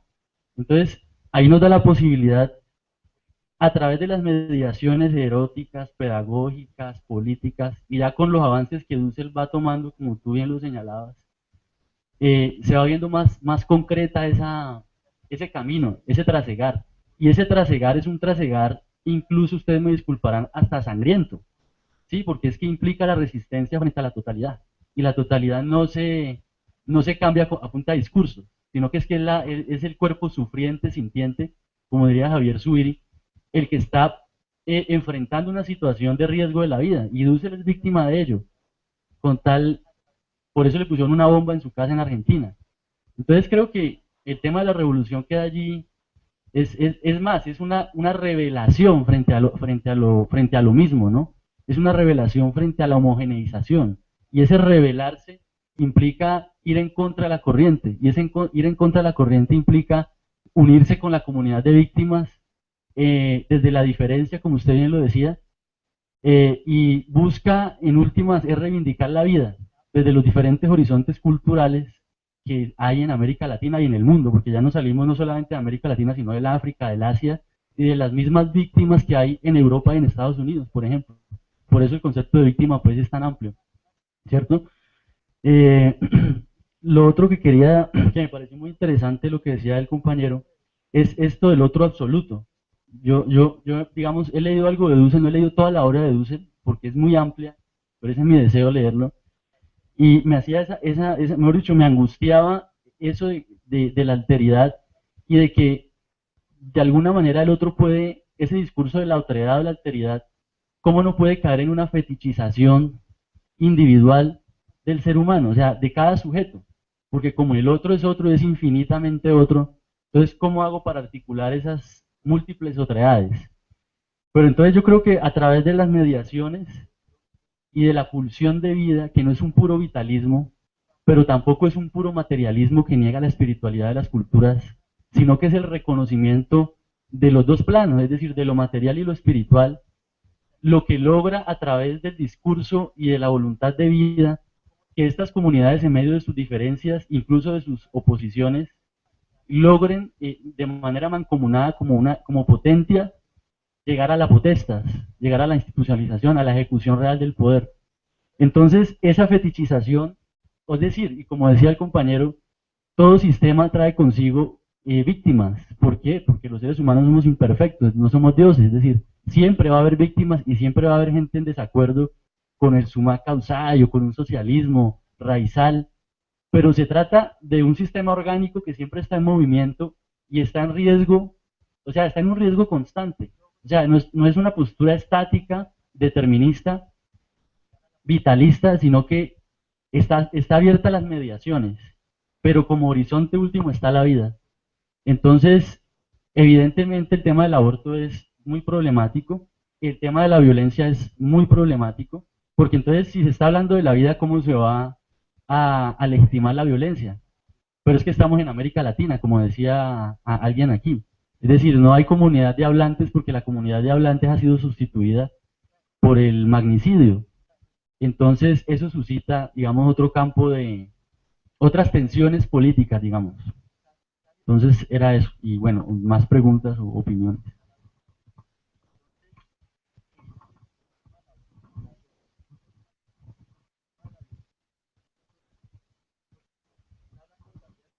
¿Alguna otra pregunta? Vía web, de pronto. Bueno, entonces, el profesor va. Finalmente, pues para agradecerles el espacio, reiterarles la invitación a que sigamos con este tipo de ejercicios. Muy bonito, que ojalá de aquí saliera, digamos, como centros de discusión, que se continúe esto, que esto no quede ahí como una coyuntura ahí más, porque finalmente hay que volvernos a pensar América Latina, hay que volvernos a pensar lo que somos, nuestro futuro. Este mundo está cambiando. Las relaciones que paradójicamente se están dando en el planeta con estos discursos y estos metarrelatos homogenizadores, ciudadano del mundo y todo este cuento, pero esto está empezando a reñir, se está volviendo evidente que lo local, lo propio, lo comunitario es lo que está evolucionando y se está desconociendo. Entonces es ahí donde estas tensiones, donde tenemos que entrar a aportar con ideas para fortalecer los procesos comunitarios, los procesos sociales, porque si no, no nos avasallan. Hay unas tensiones muy importantes que se deben aprovechar desde lo académico. Agradecerles a ustedes por su asistencia y su participación, la invitación que me ha hecho Camilo y su equipo de trabajo, y bueno, con mucho gusto para colaborar en otros procesos que se les ocurran. Bueno, gracias.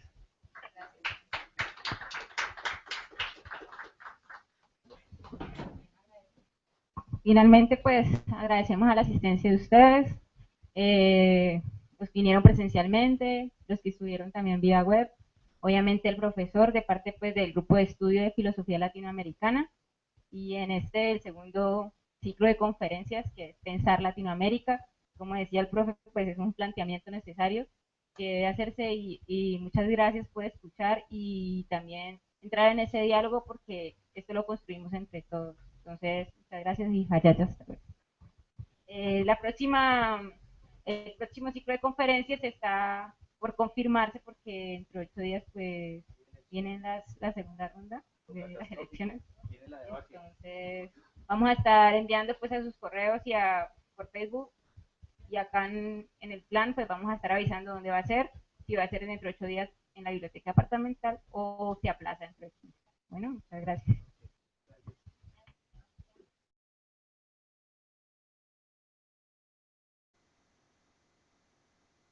En Copa ha estado también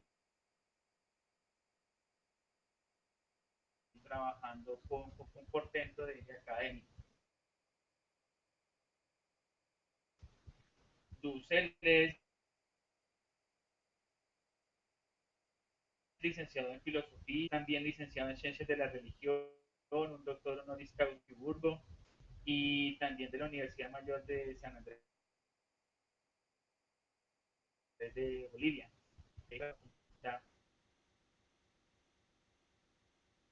De filosofía y letras de la universidad. ¿Quién más que otro dato? De la historia europea, de la Asociación Filosófica Mexicana, de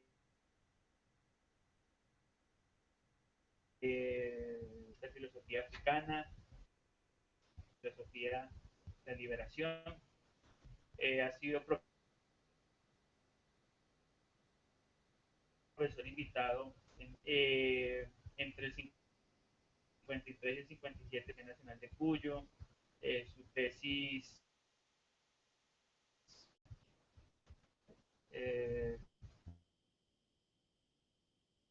conoció a Paul Gutiérrez, y entonces ahí lograron estructurar algunos procesos. Francia un tiempo, estudió teología en la Sorbona, hijos, eh, trabajó como investigador, estudió y trabajó como investigador en los archivos de la India, obtuvo el título en estudios de la religión en el Instituto Católico de París, ¿qué más por aquí? En el 68 volvió a Argentina, a Mendoza, Ciudad Nacional de Cuyo. Entre el 69 y el 73 pues comenzó su etapa de construcción teórica y pues de ahí sale como sus raíces, sus bases estructurales. Tuvo Heidegger y Husserl, digamos, en esa primera etapa.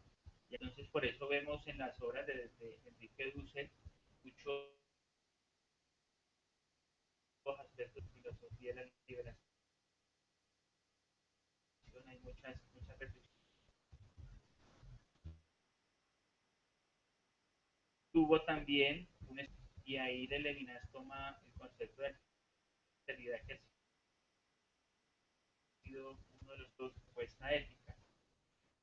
Ha trabajado con otros filósofos de Argentina, Mario Casal, Osvaldo Ardiles, Juan Carlos Canones, Rodolfo Puz, Horacio Cerruti, y entre ellos pues con esa generación crean lo que se ha conocido la liberación. Y pues esa concepción, ese horizonte, en el segundo Congreso Nacional de Filosofía realizado en la ciudad de Córdoba en el 72. Entonces, cuando de la filosofía latinoamericana, como la génesis de la liberación, pues ese Congreso se vuelve un punto de referencia importante para adelantar la reflexión. Bueno, finalmente, pues ha tenido doctorados honoris causas, ha publicado en muchísimos, le han publicado en muchísimos idiomas, han traducido a diferentes idiomas y el tipo ha sido pues prolífico. Entonces, una contextualización, pues, quiero dar a entender que Enrique Dussel, personaje pues aparecido, no es un personaje que es importante por ser comentarista de filósofos, no, es un tipo de conocimiento profundo. A mí me pensar este momento, Enrique Dussel es quizás el único filósofo de América Latina que conoce en profundidad el pensamiento de Marx, impresionante sobre la producción en Marx, y yo creo que supera en mucho a grandes intelectuales marxistas. Yo creo que el trabajo de Dussel en ese sentido es conocido. Yo creo que valdría la pena entrar como a mirar esa posibilidad, el estudio que hace Dussel sobre Marx. Entonces, produce mucho, está en mucha dinámica. La etapa de la ética, tiene 3 volúmenes de política y está ahora encaminado hacia las alternativas económicas, de economía crítica. Entonces, el tipo, yo creo que tras esté vivo nos va a seguir dando muchos elementos importantes para nuestra historia y nuestro futuro como continente y como cultura.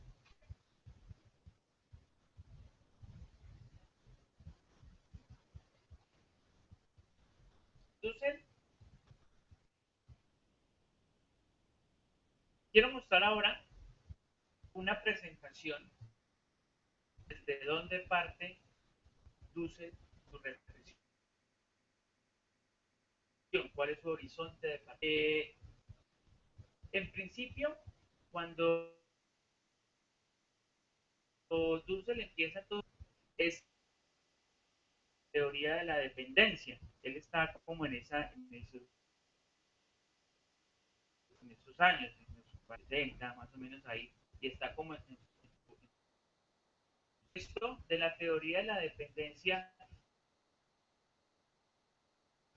Dussel empieza sus reflexiones y empieza a por qué razón desde esa teoría el pueblo latinoamericano siempre lleva a cuestionar, digamos, el ser latinoamericano en ese contexto, las ideas que se generan de esa teoría de centro y periferia.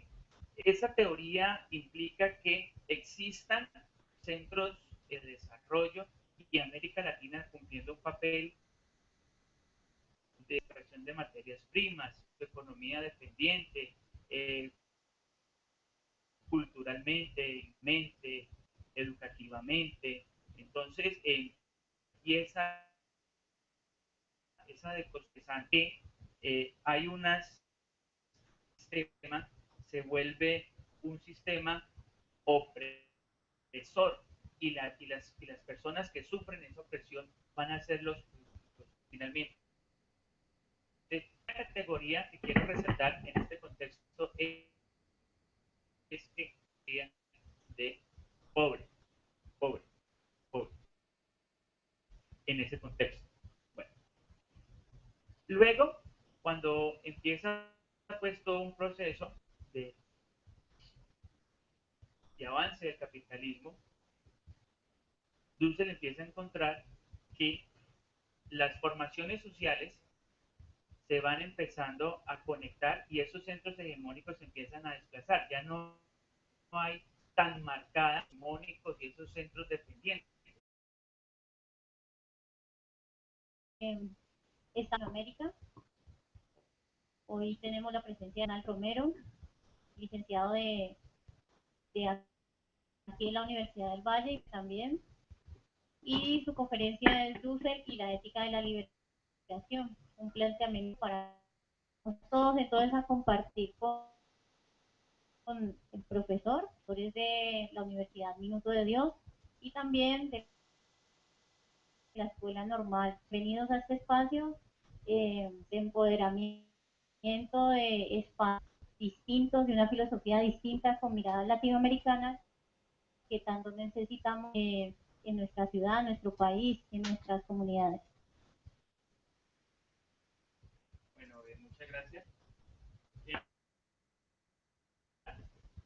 Me honra esta invitación, me siento pues, muy contento. Pues a modo de anécdota, pues contarles un poco de la filosofía latinoamericana. Es un, en esta parte educativa, pues se ha ido forjando de graduados de filosofía, ha ido como evolver hacia las reflexiones en mi años. Tuvimos la oportunidad de organizar un grupo de filosofía latinoamericana, en un momento se llamó Conocer la inquietud de la filosofía latinoamericana. Tuvimos la oportunidad de congregar en este momento de Marina Duque, Pedro Posada, Delfín,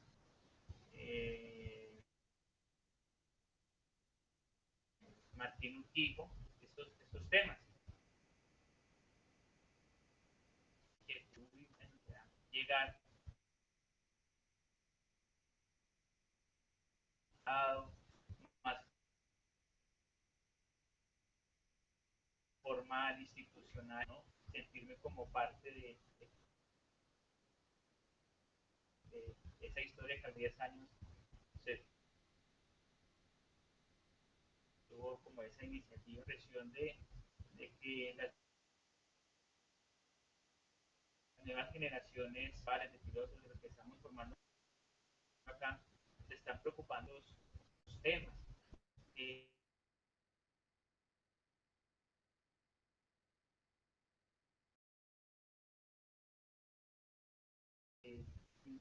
y lo más importante es que se está creando conocimiento, se está construyendo al respecto. Entonces, pues felicitaciones a Camilo estos escenarios necesarios para la universitaria. Bueno, en este espacio, con unas reflexiones en torno a la ética de la liberación. Y más o menos cuáles son esas estructuras y, y tratar de con la posibilidad sociales que están emergiendo de cara a la transformación social. En conferencia mostrar un poco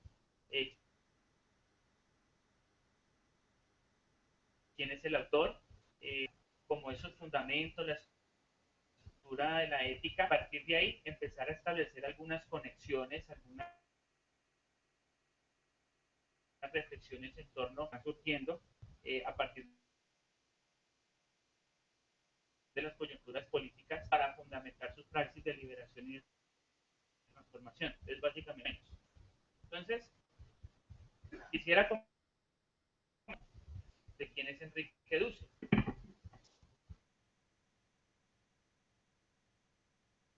Dussel es un filósofo los 80 años traduciendo.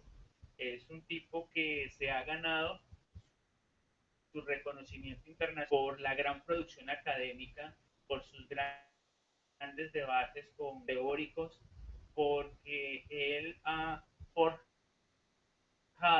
toda una generación a una idea que se llama la filosofía y la ética de la liberación. Es un señor que se ha ganado lo que tiene reflexionando y también ha corrido también con la fortuna o la infortuna, no sé, de ser perseguido político, sabe que ha tenido la oportunidad de estar trabajando